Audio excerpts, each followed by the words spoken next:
Merhaba arkadaşım, ne haber? Bugün sana denizin derinliklerinden yükselen ışıltılı bir hikaye anlatacağım. Yaşlı balıkçı ile altın balık. Bu masal bize şunu fısıldıyor. Elimizdekine kıymet vermek ve paylaşmak çok önemlidir. Büyük istekler peşinde koşarken küçük sevinçleri görmeyi unutursak mutluluğu kaçırabiliriz. Sen de bu masalı dinlerken sadece kulaklarını değil, kalbini de aç, olur mu? Lütfen. Belki sen de benim gibi bir sürü şey öğrenirsin bu masaldan. Kim bilir? Hazır mısın? O zaman hadi seninle bir yolculuğa çıkalım. Birlikte kıyıya doğru yürüyelim. Dalgaların sesini duyuyor musun? Evvel zaman içinde, kalbur saman içinde, uçsuz bucaksız bir denizin kıyısında, rüzgarların tuz kokusunu taşıdığı, martıların beyaz kanatlarıyla göğü boyadığı bir sahilde yaşlı bir balıkçı ile onun yaşlı karısı yaşıyordu. 33 yaz, 33 kış boyunca yamalı çatılı küçücük kulübelerinde günlerini geçirmişlerdi. Kapıları gıcırdar, pencere pervazları denizden gelen tuzla beyazlardı. Kulübelerinin önünde her sabah ıslak taşlar güneşle ısınır, yosunların üzerindeki damlalar minik cam boncuklar gibi parlardı. Yaşlı balıkçı her gün sabahın erken saatlerinde ağını omzuna atar, kıyıda çakılların üstünden dikkatle yürüyerek denize açılırdı. Karısı ise kulübede iplik eğirir, eski sepetini onarırdı. İplik eğirmek ne demek biliyor musun? Şöyle, düşün ki elinde bir sürü pamuk ya da yün var. Bunlar tıpkı pamuk şeker gibi dağınık ve kabarık olur. İşte iplik eğirmek bu pamukları ya da yünleri alıp onları böyle incecik uzun ipler haline getirmeye deniyor. Bu iplerle de tişörtlerimiz, kazaklarımız, battaniyelerimiz örülüyor. Nasıl bilgi? At cebine. Neyse, nerede kalmıştık? Balıkçı ve karısı. Onların küçük kulübesi. Kulübenin tam ortasında, küçük sobanın üzerinde fokurdayan küçük çaydanlığın fısıl fısıl fısıltısını duyuyor musunuz? Bu sese bazen dalgaların foşur foşur foşurtusu, bazen de uzaklardan bir teknenin tıkır tıkır tıkırtısı eşlik ederdi.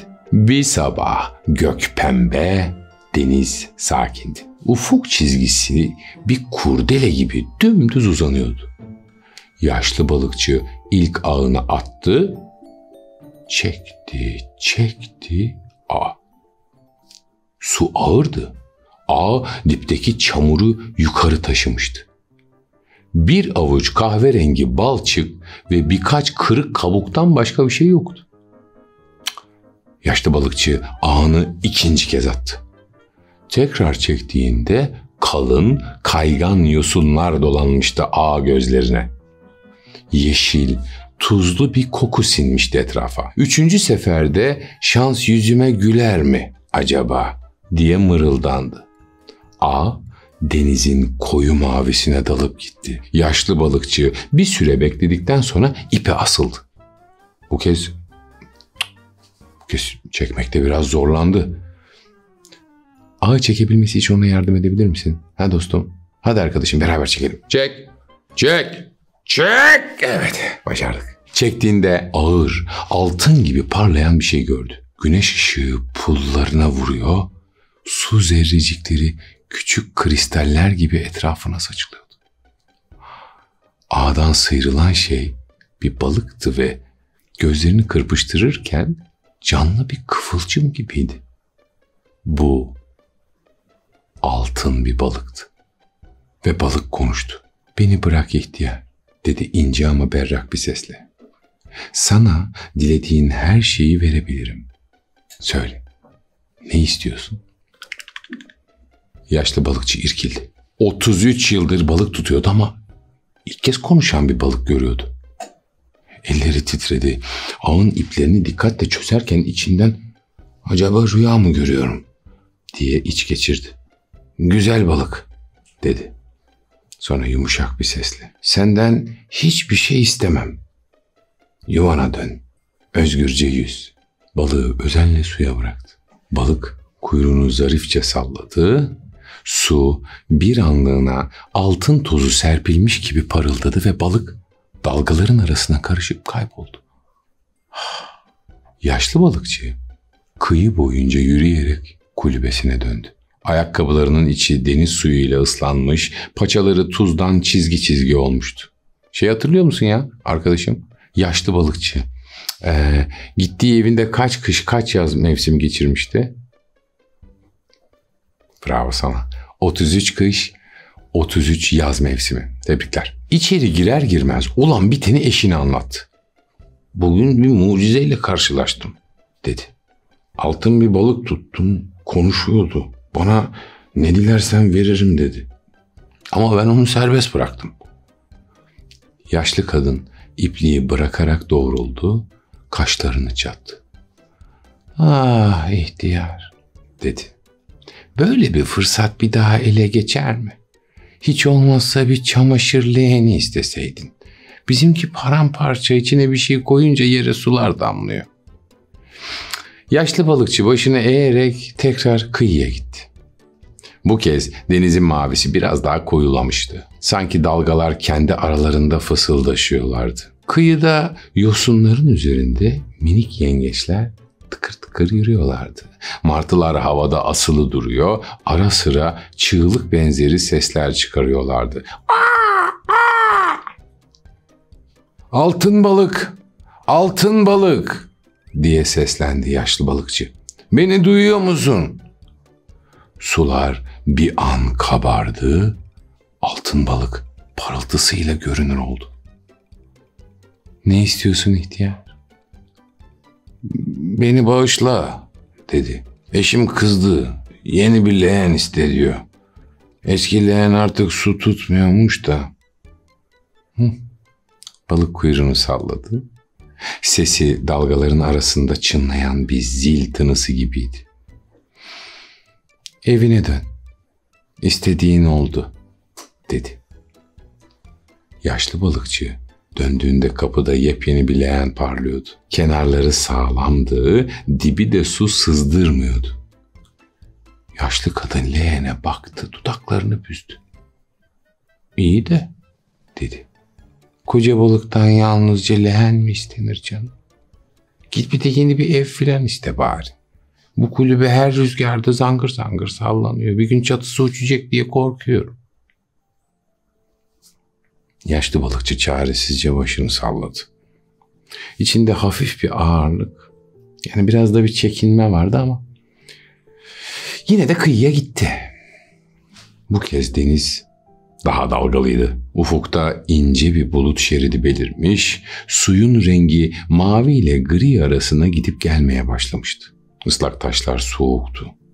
Kum yaşlı balıkçının ayaklarına yapışıyordu. "Altın balık, altın balık," diye seslendi tekrar. Balık tekrar belirdi. "Ne istersin ihtiyar?" Eşim yeni bir ev istiyor da." "Evet. Yani eski kulübe çok yıprandı. Yenisine ihtiyacımız var." Balık bir an sustu. Sonra yine nazikçe: "Ne demiş olabilir? Ha arkadaşım?" "Aynen tahmin ettiğin gibi. Evine dön. Karının istediği oldu," dedi. Yaşlı balıkçı patikayı tırmanıp kulübeye vardığında gözlerine inanamadı. Kulübeleri yoktu. Yerinde beyaz badanalı, pencereleri parlak, bacasından ince duman yükselen küçük ama temiz, güzel bir ev duruyordu. Kapının önünde küçük bir bank, yan tarafa mavi kapılı bir kiler, pencere önünde saksılarda deniz lavantaları vardı. "Çok, çok, çok, çok güzel olmuş," dedi yaşlı balıkçı şaşkınlıkla. Yaşlı kadın evin eşiğinde elinde önlüğünü düzeltti ama yüzünde memnuniyet ifadesi bir an bile durmadı. "Evet," dedi. "Fena değil.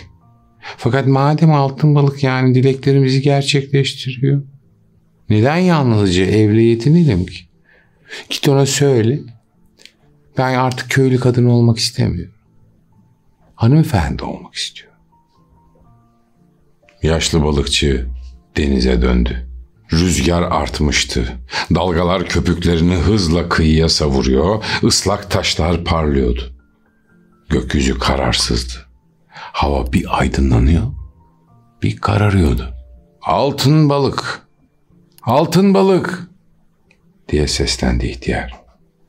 Balık yükselip su yüzeyini altın çizgilerle aydınlattı. "Ne istiyorsun ihtiyar?" "Karım hanımefendi olmak istiyor," dedi adam çekinerek. "Yani öyle söyledi." "Evine dön," dedi balık. İsteği oldu. Yaşlı balıkçı döndüğünde evin yerinde uzun pencereli, geniş avlulu bir konak yükseliyordu. Bahçelerde hizmetçiler koşturuyor, evin büyük kapıları açılıp kapanıyordu. Yaşlı kadın kürklere bürünmüş, omuzunda ipek bir şal, merdiven başında duruyordu. Parmağındaki yüzük güneşte parlıyordu. "Merhaba hanım," dedi yaşlı balıkçı ürkekçe. "Artık mutlu musun?" "Sana soruyorum arkadaşım. Sence kadın şimdi mutlu olmuş mudur? Ne diyorsun?" Maalesef bunlar da ona mutlu olmak için yetmiş görünmüyor. Yaşlı kadın başını kaldırıp etrafa bakındı. Kaşları hafifçe çatıldı. "Henüz değil," dedi. "Konak güzel fakat ben daha fazlasını istiyorum. Git altın balığa söyle, ben kraliçe olmak istiyorum." Yaşlı balıkçının yüreği sıkıştı ama yine de kıyıya indi. Deniz bu kez hiç olmadığı kadar hırçındı. Dalgalar koyu mavi kadife üzerinde beyaz dantel gibi kırılıyor, rüzgar saçlarına tuz serpiyordu.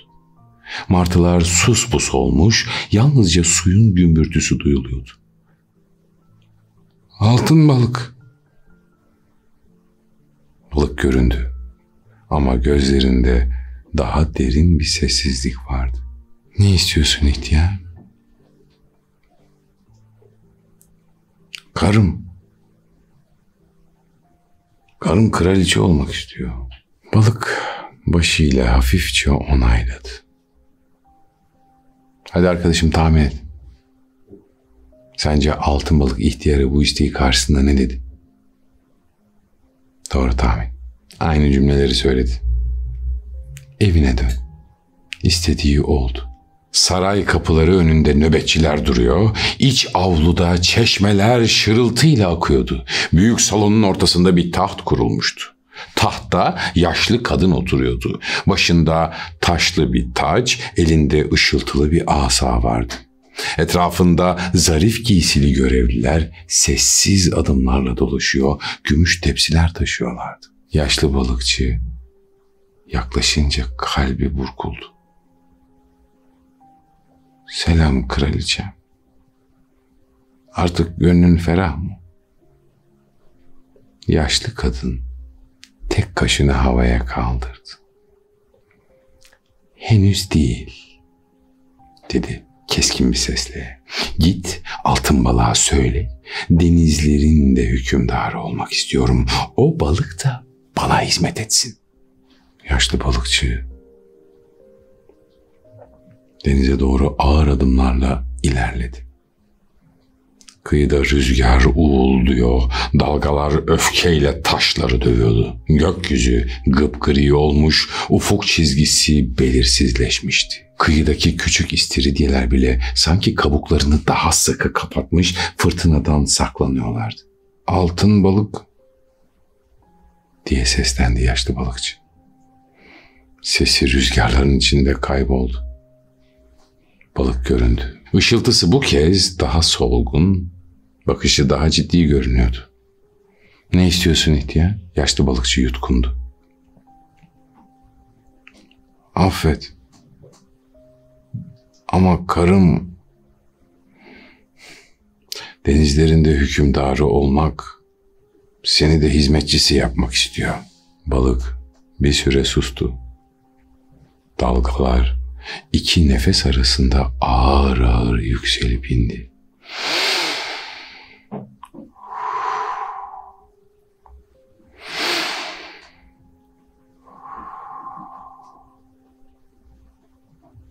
Sonra balık tek kelime bile etmeden kuyruğunu bir kez şaklattı ve derin sulara doğru kayboldu. Yüzeyde kalan yalnızca birkaç kabarcık ve karanlık bir halka oldu.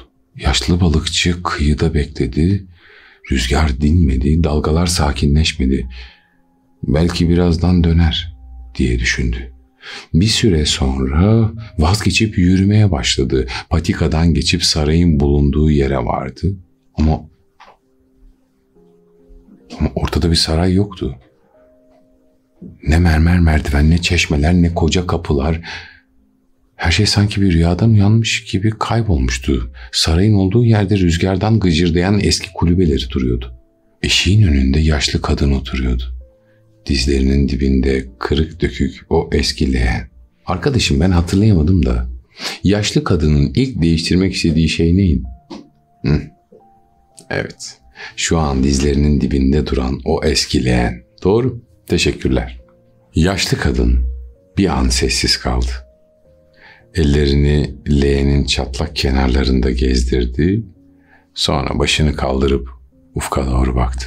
Denizin üzerinde ağır fırtına bulutlarının arasında güneşin bir ucu göründü. Dalgalar yavaş yavaş sönümlendi. Kıyıdaki yosunlar suyla beraber nefes alır gibi inip kalktı. Martılar yeniden neşeli çığlıklar atmaya başladı. Yaşlı balıkçı yanına oturdu. Bir süre konuşmadılar. Sadece denizin nefesini dinlediler. Yaşlı balıkçı eşinin omzuna eski bir şal bıraktı. Şalın kenarındaki püsküller rüzgarla titreşti. Bak, dedi sonunda. Deniz yine eski huzurlu deniz. Kıyı yine bizim kıyımız. Yaşlı kadın leğenin çatlağını parmağıyla yokladı. Evet, dedi. Belki de aradığım şey denizin içinde değildi. Uzakta, suyun üzerinde bir anlığına altın bir çizgi belirdi. Sanki balık derinlerden göz kırpıp geçmişti. Sonra her şey yine sakinleşti. İşte yaşlı balıkçı ile altın balığımızın hikayesi burada sona eriyor. Peki sen ne düşünüyorsun? Yani yaşlı kadının kalbi neden bir türlü doymadı mesela? Sence mutluluk hep daha fazlasını istemek mi, yoksa var olana sevgiyle bakmakta mı saklı? Bu masal bize şunu söylüyor arkadaşım. Bazen çok şey isteriz ama en kıymetlisi elimizdekini sevmektir. Tıpkı dalgaların kıyıya vurup geri gitmesi gibi isteklerimiz gelir geçer. Eğer elimizdekine sevgiyle bakarsak mutlu olmak için büyük saraylara ihtiyacımız olmaz. Bir sonraki hikayede görüşmek üzere. Elindekilerin kıymetini bil, denizin sesini dinlemeyi unutma. Kim bilir, belki dalgaların arasından küçük ışıltılı bir balık fark edersin. Kendine iyi bak. Anlatmamı istediğin başka bir masal olursa yorumlara yaz. Görüşürüz.